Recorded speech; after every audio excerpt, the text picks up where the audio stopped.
Hey everybody, my name's Chanda. I'm an alcoholic. I'm a little nervous, so I'm going to ask God to remove that fear. So my sobriety date is March 29th, 2018. I have a home group. Our home group meets on Saturday nights. It's New Freedom Group. We meet at Peace Presbyterian Church. I have a sponsor. My sponsor has a sponsor. I also sponsor other women, and I'm so grateful for that. I think that's all I had to kind of start with. So I was born in Greensboro, moved here at a few months old, was raised here for most of my life. I did grow up in a home where alcohol was the solution until it was a problem, and that was what that looked like. Growing up, there was a lot of abuse and fighting and neglect. I remember at a very early age, I was probably about 7, I think, and I was involved in a car accident. It was a drunk driver. That driver was my mother, and at the time, I didn't understand what that meant. I had a severe head injury. I was in the hospital. They allowed my mom to come in the room while they stitched me up, and then they proceeded to handcuff her and take her out, and I didn't know what that was about, right? I went to some family's house, and I remember hearing somebody talking about the reason was because she drank and was drinking and driving, right? So at an early age, I knew that alcohol was not good. And I knew that I didn't want to do that when I grew up, right? But that knowledge wasn't enough for me not to pick up a drink eventually. What my life looked like, my mom had went to prison from those DUIs that she had accumulated. When I was about 11, I moved in with another family member. And this family member wasn't very stable. We moved around a lot, different schools. I remember always being the new kid and always feeling like I couldn't fit in, and just really, I hated that, right? And I remember I had other family that I could live with. However, they had rules, and you went to church, and you did right, and you were going to go to school, and I didn't want to do that. I wanted to go where I was allowed to do whatever. And this family member that I lived with allowed me to drink and use substances because they thought that if I did that at home, I wouldn't go out and do it, which, makes sense to some people.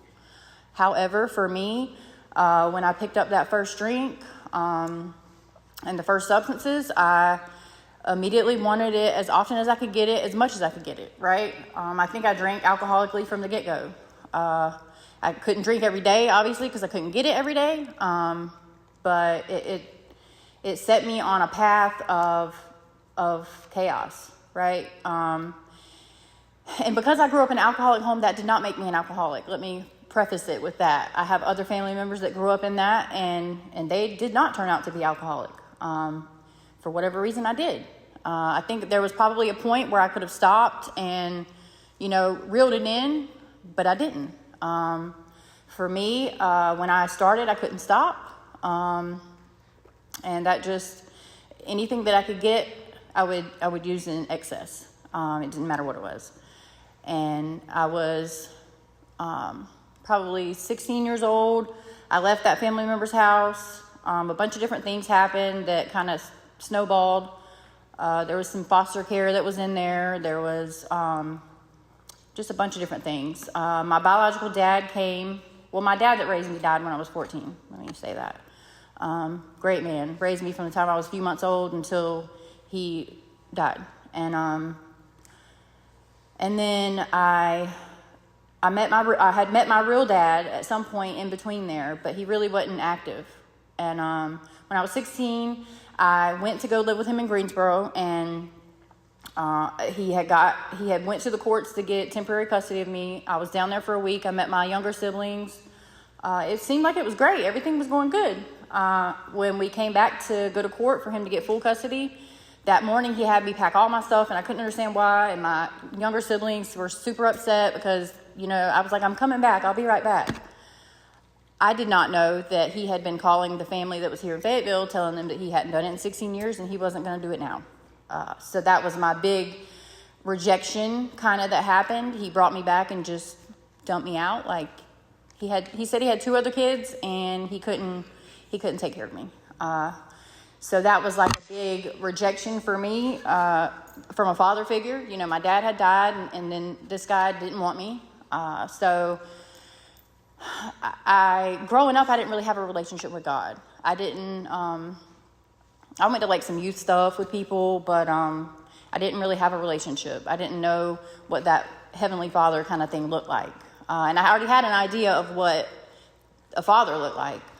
So I bounced around a lot as a teen. I lived with my mom. At one point I was homeless just because I didn't want to follow the rules at people's houses. I chose that, right? And this was before it really got out of control. I was 17 years old, and I was staying with my mom, and she was an active alcoholic and drug user, and there was one specific drug that she did that I swore I would never do because it was sickening to me. It disgusted me. She would, leave us home for a couple days at a time and not come home because of this drug. And I remember thinking, I'll never be like that. I would never do that. And at 17 years old, I was staying with my mom that morning, and I did like this little part-time paper trail thing for Fayetteville Observer with some people, just for some cash. And that morning I got up and I witnessed my mom using that drug, and it made me sick to my stomach. And I decided I wasn't going back home that day. So I went to a girlfriend's house that I hadn't seen in some time.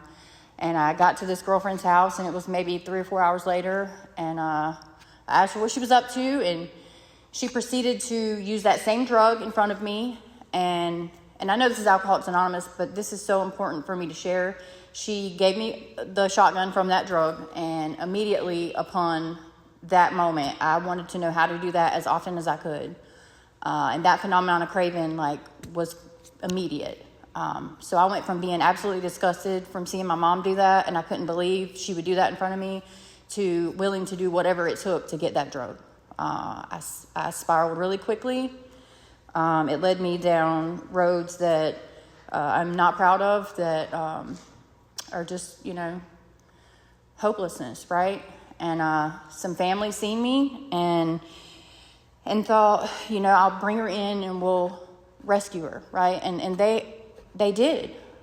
They brought me in their home, and I was probably 90 pounds, and I was separated from drugs and alcohol while I was there, and I white knuckled it for a little bit, and we had the bright idea that I would join the Army, and the Army would fix me. It would give me the discipline I needed, and I would never go back to those drugs again. And I did join the Army, and I did get some discipline, some. However, I was still an alcoholic, and I didn't think I was an alcoholic. I thought I was just a drug addict, and I could still drink. Drinking's okay.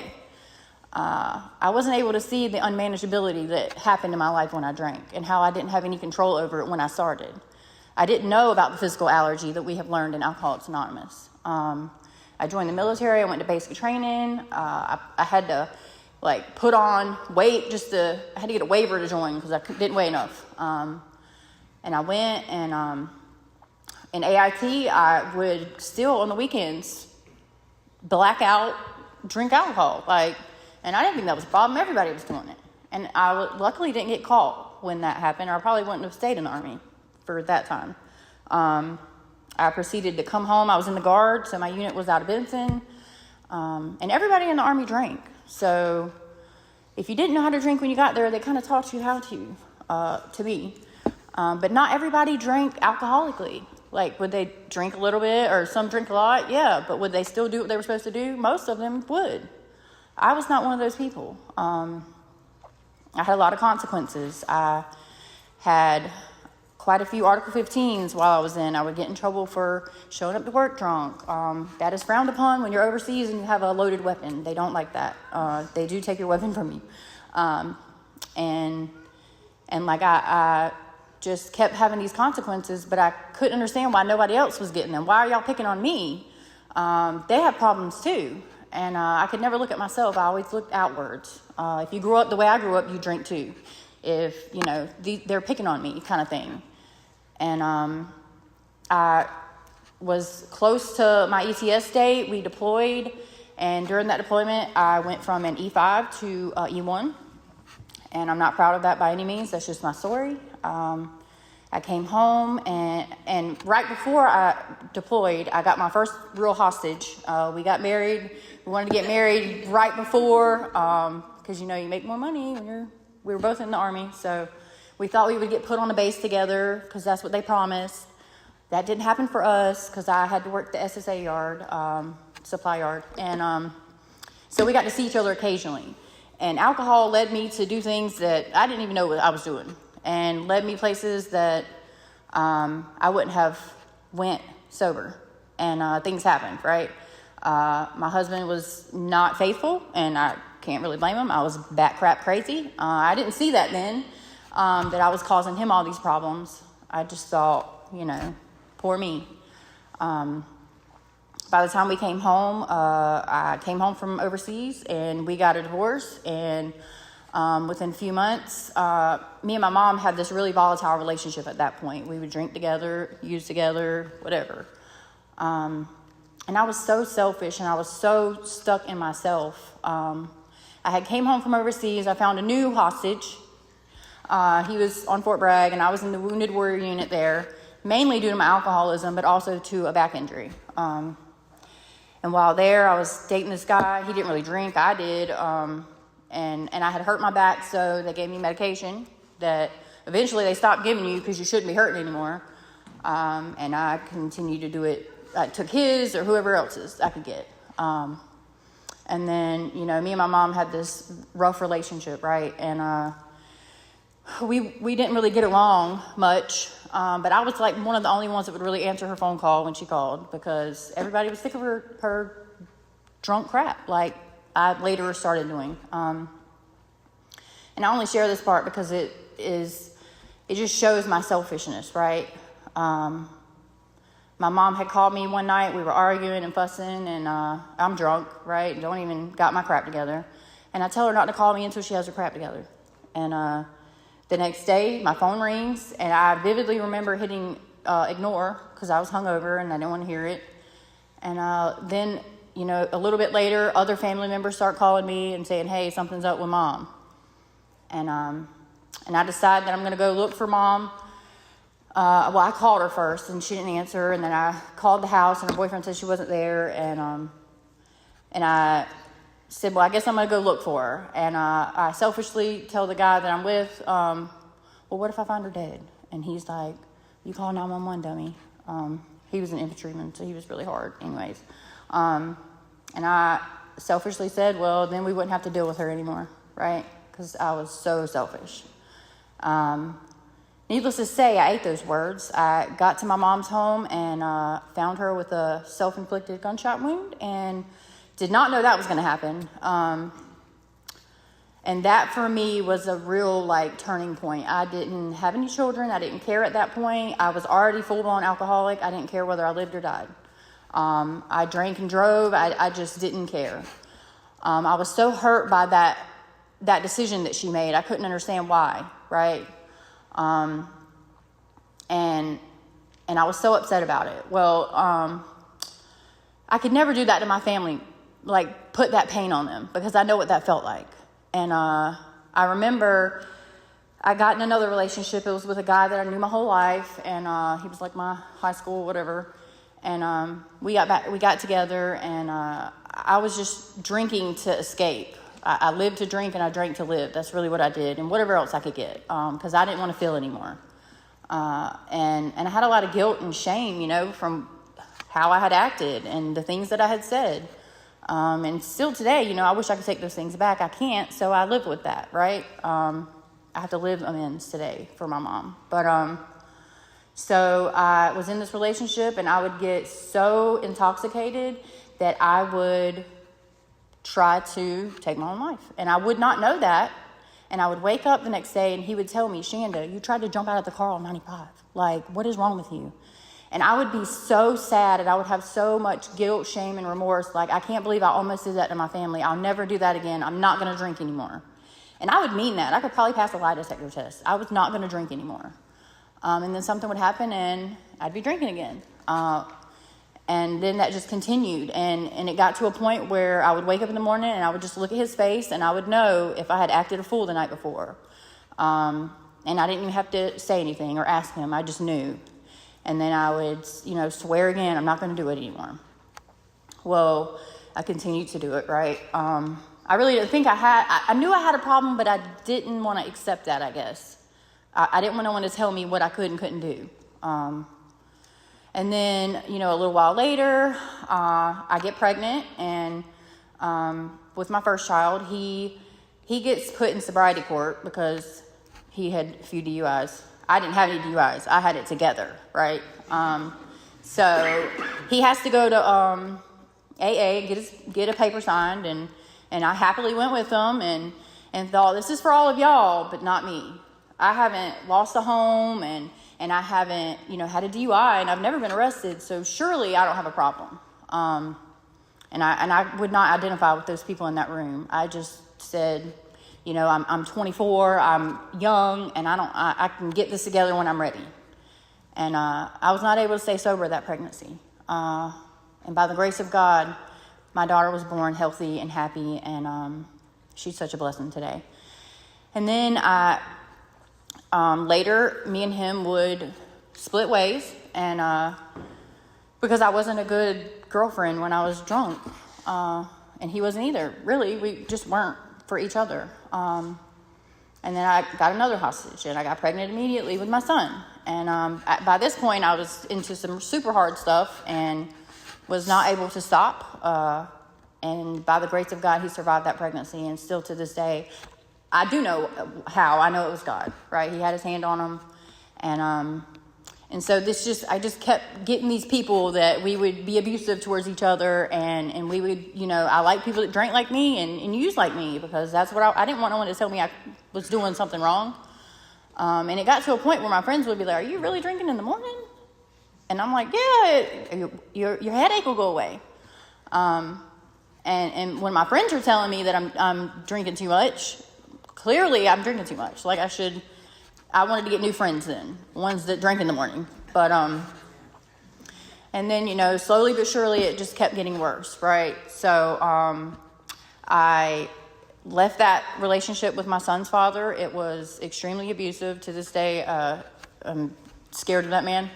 But I left that relationship. I moved back in with the family that helped me, the first time. And I cold turkey got it together, and I white knuckled it, and I was doing good, I thought.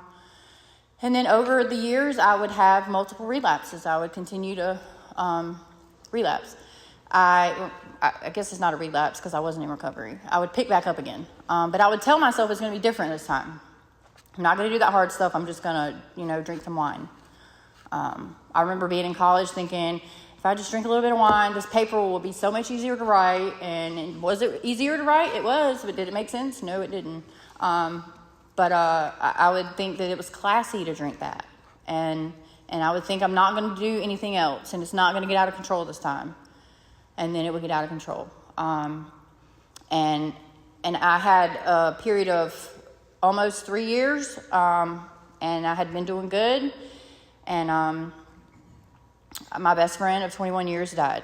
And what did I do? What I always did. I always picked up a drink because it made me feel better, I thought. That relief that I wanted.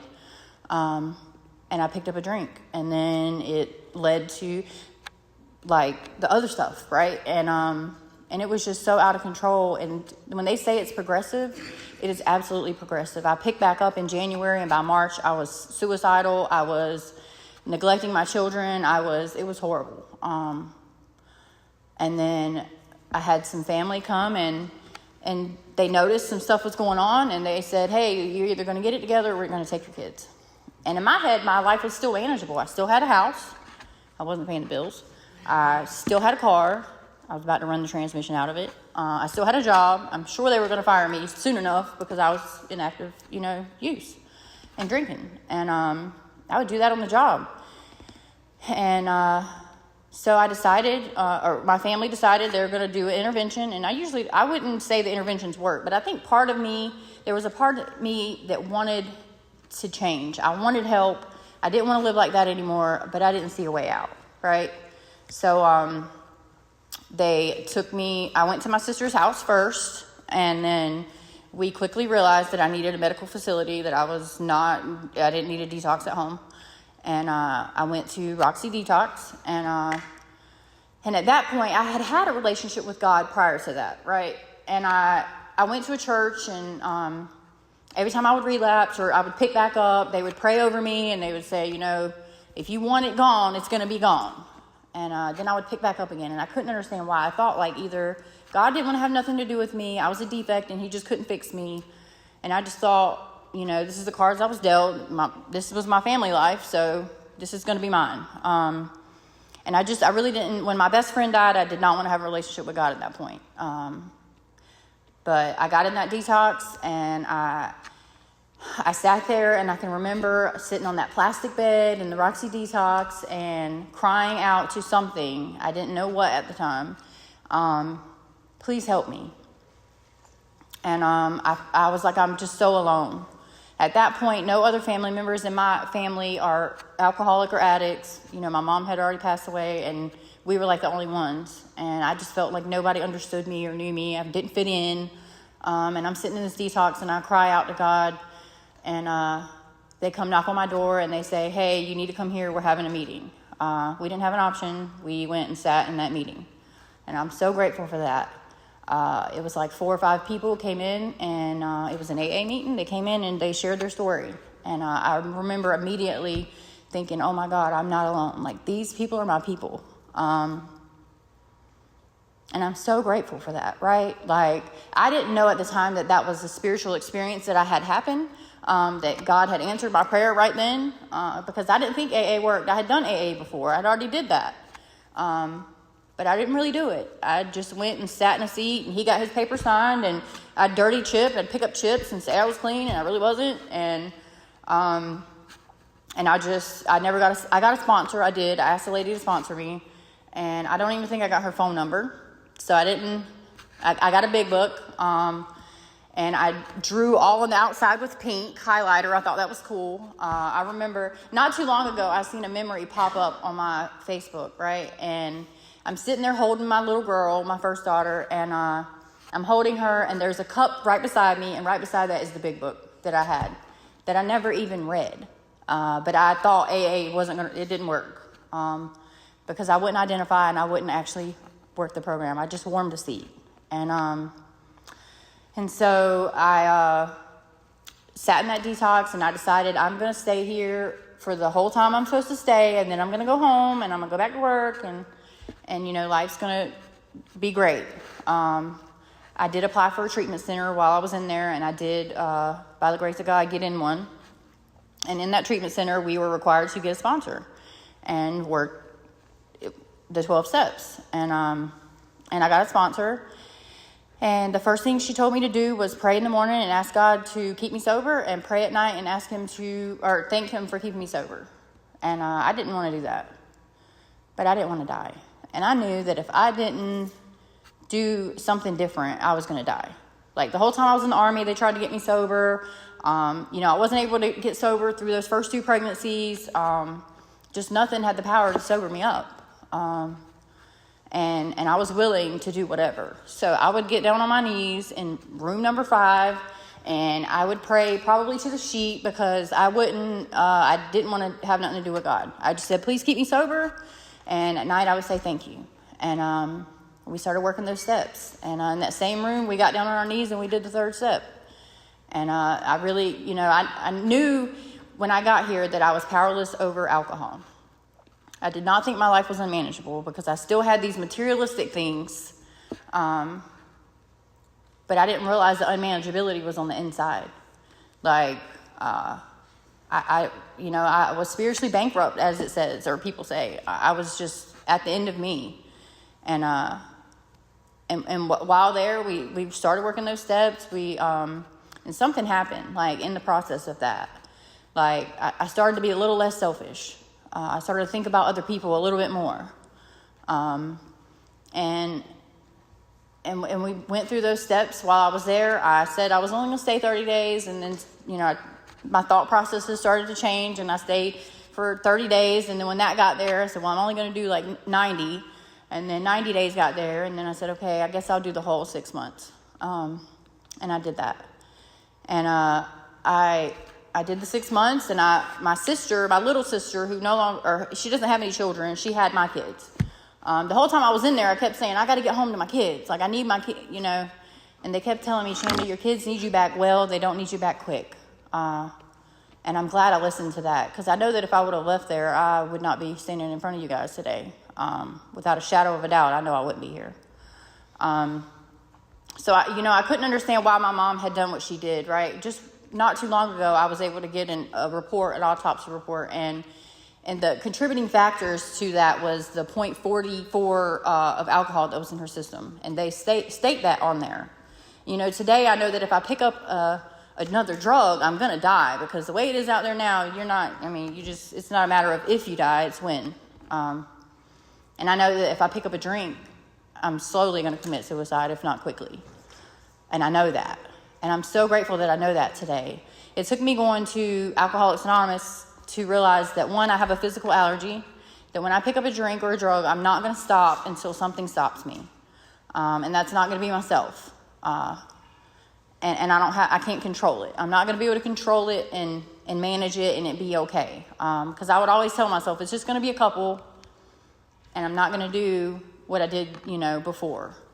And before I knew it, like it says in the book, they're beating on the bar. I didn't drink at the bar. I stayed at home. But I'd be like, why? How did I do this again? I moved out of that treatment center, and then I moved into my own home with my children. And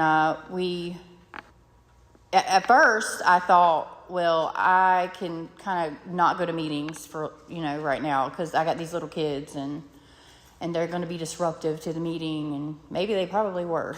They probably still are. They are. But I thought, I'm just not going to go. I'm going to stay home. And I tried to not go to meetings and not really do anything. And it didn't take but about a month, and I realized real quick, I need to get back doing what I'm supposed to do. And I continued, started going back to meetings. I got a home group. I tried to pick this home group because it was like some older people, and it wasn't a bunch of young people. It was like, maybe they got the solution. I kind of liked this group. It wasn't real big. And there was a lot of people with the solution there. So I joined that home group. I have since got a different sponsor, and working the steps. We went through the whole steps again with her, and it's just amazing the relationships that I've got to have through Alcoholics Anonymous. Like, my first sponsor was great. My sponsor I have now is amazing. She drove all the way from Rocky Mount to Raleigh to meet me to do a fifth step, and we sat in a park and spent I think it was 5 or 6 hours maybe doing that fifth step. And it was just beautiful, right? And then I've got to do it a few more times, like going to Medoc. We get to go through the 12 steps in a weekend. If you haven't been, you should go. It's amazing. I have, been able to be a parent to my kids, right? Like the kids that I neglected for the first part of their lives, severely neglected at times. They, for the most part, don't remember most of that. Now, my oldest does a little bit. She's 12. But to build those relationships back with them better than they were before has been amazing. And in that home group, I had a friend that was in that home group that turned out to be more than a friend. Eventually, we got married. It's been beautiful. We got married on Founders Day. I was thinking that would make him not forget our anniversary, but he still forgets it. It's okay. He's also, a member of Alcoholics Anonymous. But for me, I never thought I would have another chance at being a good mom, first of all. I got to build that relationship back with my first two kids. And then we get married and immediately get pregnant on our honeymoon. And I was baffled. God, you're going to let me do this again? I screwed it up almost the first 2 times, but you're going to let me have another child, right? It's amazing, right? She's almost 3. She'll be 3 next Tuesday. She's my handful out of all of them. But then, being able to work with others. I I get to do things today. Like, I don't have to do anything. I get to do those. And somebody really important has shared that perspective with me that helps me look at, I get to clean the house because my kids are playing in it. I get to cook dinner for my family because I have a family now. I decided right shortly after COVID that I would bring my kids home and homeschool them.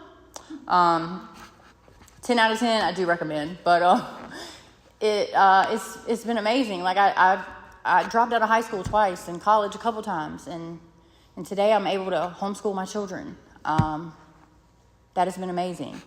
And that was something that God told me to do that I was like, are you sure? Because I don't really know if I can do that.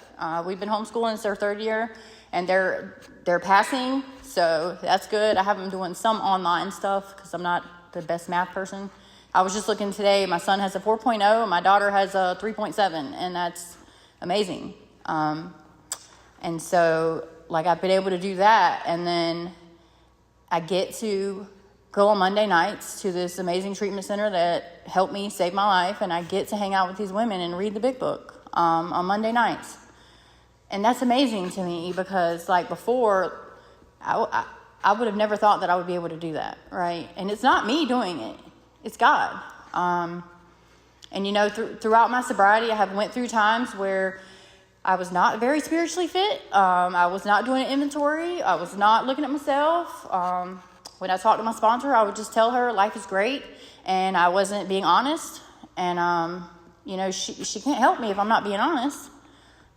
Just like my higher power can't help me if I'm not being honest, right? And so, you know, I try to be brutally honest with her. And we still meet weekly unless something comes up. We meet on FaceTime because she's out of town. But I still, you know, have that relationship with her. And just because I have a little bit of time doesn't mean that stops. When I do stop doing those things, that noise starts to come back. And, that, you know, thinking about picking up a drink won't be long after that, right? And, you know, it's been amazing. Like, I'm trying to think. So we decided we were done. We weren't going to have any more kids. And we were looking to buy a house. And in the process of that, birth control didn't work. And God said, here's you another one. And so the day before my daughter turned 2 last year, we found out we were expecting another. And in the process of that, you know, was shocked. Like, oh gosh, really? I think I took like 6 tests, and they were like, Chanda, you know you are if they're all positive. Went to the VA and got a blood test. It was positive.